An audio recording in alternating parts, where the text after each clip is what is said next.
بسم الله الرحمن الرحيم. الحمد لله رب العالمين بارئ الخلائق أجمعين بارئ الأنباعث الأنبياء والمرسلين والصلاة والسلام على سيدنا ونبينا وحبيب قلوبنا أبي القاسم المصطفى محمد. اللهم صل على محمد وآل محمد وعلى أهل بيته الطيبين الطاهرين. Praise be to Allah, the Lord of both worlds, the Creator of all and everything, and the one who appointed the prophets. We convey our greeting and salutation to the Holy Prophet of Islam, the most noble of all prophets and his pure progenies. قال الله العظيم في محكم كتابه: أعوذ بالله من الشيطان اللعين الرجيم. بسم الله الرحمن الرحيم.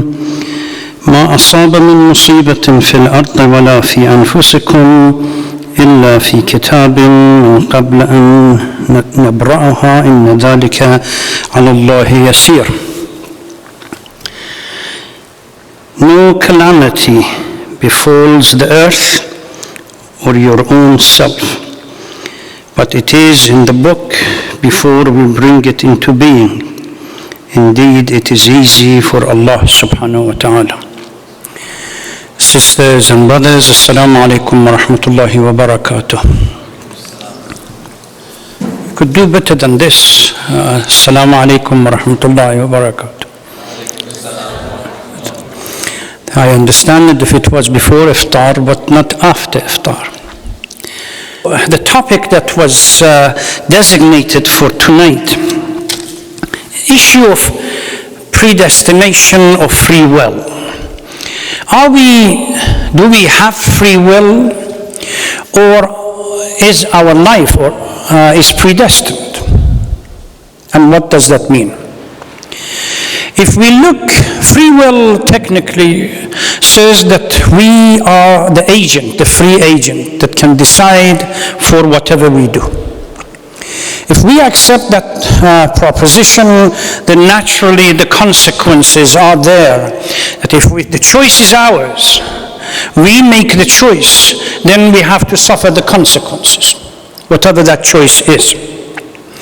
But if our life is predestined, means we are nothing more than programmed robots that has no agency whatsoever.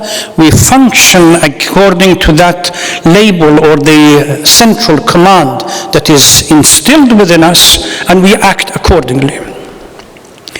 If we are predestined in its all vast interpretation, then the notion of reward and punishment will be useless. If Allah subhanahu wa ta'ala, just imagine having the remote control in Allah's hand and literally pressing buttons, and we function by moving our hands around and walking and doing certain things. If the command coming from somewhere else, we as human beings should not be blamed for the bad that we do and should not be rewarded for the good things that we do. Because the notion of being free is so intrinsic in human nature, this debate about free will or predestination is nothing new to Islam. Whether we go into other theological or school of theology or even religions, we see that discussion takes place. Those of you who are taking classes on Western philosophy in various schools, you will see that even in Western philosophy, particularly around 18th or 19th century, similar kind of ideas. Once God is removed from human life, then where do we go from here? Are we predestined or free will, but under some different notion? This is being debated. So you don't need really to follow a particular faith to be able to say, yes, this is unique to this faith or the other faith. In Western philosophy, and even humanists these days talk about it. The notion, are we free or are we predestined? Somehow, how do we function on this earth? Nothing could be more depressing for a human being that is somehow intrinsically programmed, if I may say that, towards free will. As somebody said, we are predestined to have free will. Now try to crack that. So in this intrinsic move or desire for free will, the notion that somehow our actions are controlled and we are nothing that more than robots that behave under certain circumstances in a unique fashion is very depressing. That we have no authority, no command on our own deeds and behavior. Somebody else is the one that's moving us around.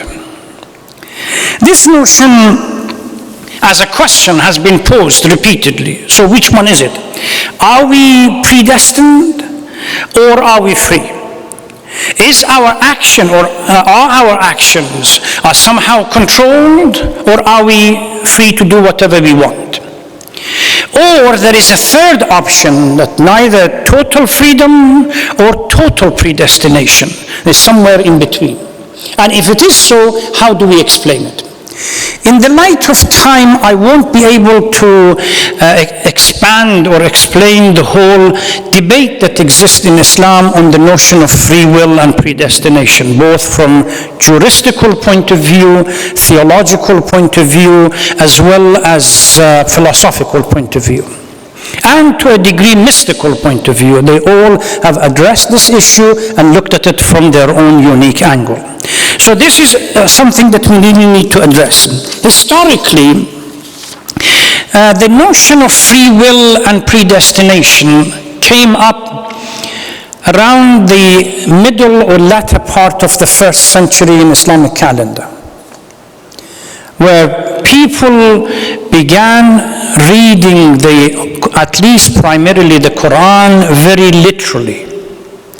And then they came across a number of verses that clearly, if you were to interpret them literally, literal interpretation indicated that Allah subhanahu wa ta'ala is in full command and we as human beings have no authority whatsoever.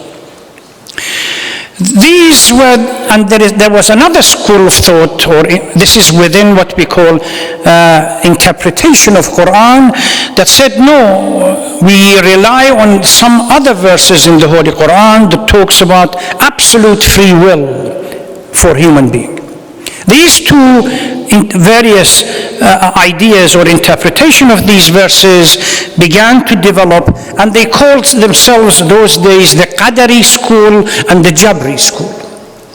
Those who claimed that we are predestined and Allah subhanahu wa ta'ala commands us to do certain things, and those who said no, we are free to do whatever we want. Each one of the two groups, once they fixed their own proposition as far as where they locate themselves with regard to free will or predestination, they started interpreting verses of the Holy Quran according to the proposition that they had fixed. So if they were considering themselves, say the Qadaris that opted for free will, then they looked at verses in the Holy Quran that supported free will and began to interpret those verses that at least on the surface indicated that Allah subhanahu wa ta'ala is in full command. Vice versa, the same thing. The Jabris did the same. They accepted those verses that clearly indicate that Allah subhanahu wa ta'ala is the one who makes all the decision, and began to interpret the verses that somehow indicated, or at least on the surface, indicated that we humans have free will. Later on, as time went on, and two different theological schools, by the way, both of these existed in the Sunni tradition. Two two schools, theological school, evolved as Ash'aris and Mu'tazilis. The Jabri and the Qadaris, they became part of the two schools. So the Mu'tazilis, Sallallahu ala Muhammad wa ala Muhammad. The Mu'tazilis incorporated within themselves Qadaris, and the Ash'ara incorporated within themselves the Jabris. The reason why they incorporated, because by the early 2nd century of Islam, Ash'ara and Mu'tazila, the two schools of theological school, the two theological schools in Sunni Islam, expanded its own themes for discussion beyond primarily free will and predestination. It included a number of other things. As one day, inshallah, we get a chance, we will see that they included attribute of Allah subhanahu wa ta'ala, the concept of justice, the hereafter, punishment and reward, good and evil, theodicy, etc., etc. So Jabris and Qadaris became part of the two schools. Shia Islam, under the guidance of Ahlul Bayt salawatullah salam alayhim, took a middle position.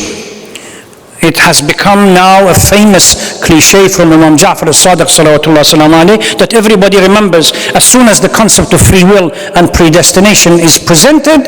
La jabr wa la tafwid bal amrun bayn al-amrayn. It's not absolute predestination or absolute free will. It's somewhere in between. And it's Ahlul Bayt that then expand on this and develop unique Shia theological schools that allows, this is the third option, it rejects absolutely the complete predestination and also dismisses the complete free will. It accepts certain degrees of free will and certain amount of predestination. To use a metaphor, if you imagine the macro level in the world, predestination applies. There is certain direction for the world that the world is moving into it or towards it.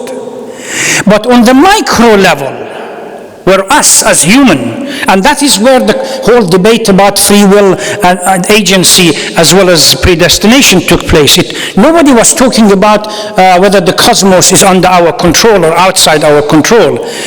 The level for conversation, whether I have the right to pick and to choose, or no, am I programmed? When I make a choice for accepting a faith, am I obliged to make it, or am I exercising my agency and my free will? When I do something bad, am I programmed to do something bad? It's all on the micro level, not on the macro level. Am I programmed to do something bad, or no, I'm making conscious decision? And naturally, all the debate about punishment, reward, and so on is a predicate on this conversation and this debate. So the Shia position regarding this issue is that it's somewhere in between. On the macro level, Allah subhanahu wa ta'ala has a plan. And that plan pushes the world in a particular direction.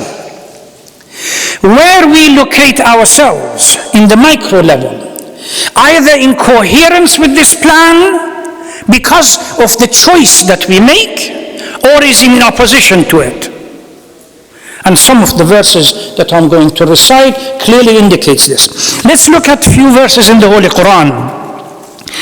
يقولون هل لنا من الأمر من شيء قل إن الأمر كله لله. They say that do we have a choice? Can we make a choice? Are we able to decide or anything? Tell them that Allah subhanahu wa ta'ala is the one that makes all the choices. Al-Imran 154. The Jabris cited these verses. فَيُضِلُّ اللَّهُ مَنْ يَشَاءُ وَيَهْدِي مَنْ يَشَاءُ. Ibrahim 4. Allah subhanahu wa ta'ala is the one that guides or misguides.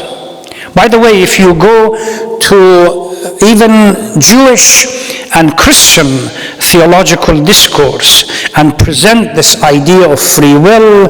Up to the at least 15th, 16th century, we see similar kind of debate existing. If you look at the history of Andalusia or current Spain, and the scholars, the Muslim, Christian, and Jewish scholars, the famous one is Rambam, which has a number of books from a Jewish perspective, and others. This debate is there. Free will, predestination. قل اللهم مالك الملك تؤتي الملك من تشاء وتنزع الملك ممن تشاء. Say, O Lord, you are the one who bestows honor on whomever you choose, and you remove power and dignity from whomever you choose. If you go to the beginning of the 16th century, beginning of the Protestant movement, Luther and Calvinists, you see similar kind of argument debated on the concept of predestination, and especially for Calvin, it says double predestination. Not only the choice that we make on the right path is somehow programmed, Allah is the one who chooses that person. The double predestination. So this exists. As far as those who cited a number of verses regarding free will, إن الله لا يغير ما بقوم حتى يغيروا ما بأنفسهم. Your future is in your own hand. If you want to change anything, Allah miraculously is not going to change it for you. You have to take the step.